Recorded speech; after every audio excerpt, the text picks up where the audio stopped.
Sa Mandawi City, arestado kining lalaki nga gikatahong naguramentado nga miog nibuak ka sa mga butang sud sa simbahan. Nagpalda og nahunong makadyot ang misa gumikan sa maong hitabo.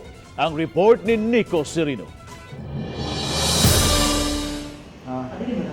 Nagdahirig og nabali na ang parte nining imahe ni Senyor Santo Niño sulod sa National Shrine of St. Joseph human ng hagis ang usa ka lalaki. Nahitabo kini pasado alas 7 kaganihang buntag samtang nagpadayon ang second mass. Gamit ang dakong bato, gihapak sa dakong lalaki ang urna sa senyor, hinungdan nga nabuak ang bildo og nagpasad sa sawg. Halos mabali na sab ang imahen nga nahimutang sa pagsud gyud sa holy door sa simbahan.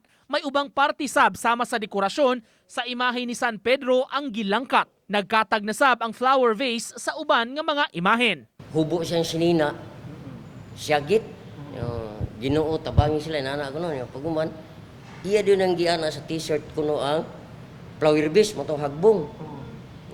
Mo ito giduol sa liktor. Pag duol liktor, kay mo, diha pa siya abot tunga-tunga, ni buto naman sa ni. Kaya kanaday, gihapak niya sa ninyo. Mi aksyon og dagan ang suspitsado apan na corner siya kay gisirad-an ang gate sa church compound. Nanawag dayon og pulis maong nadakpan kini. Giila siya nga si Randy Buntilao, 33 anyos, nga kasamtangang gipriso sa Station 1 sa MCPO.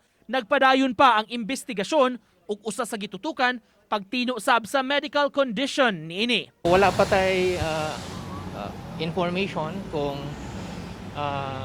kubog ba siya or under the influence of drugs, but karon is ongoing ang investigasyon nato. Dili nato isalikway ang kana nga motibo basig na ay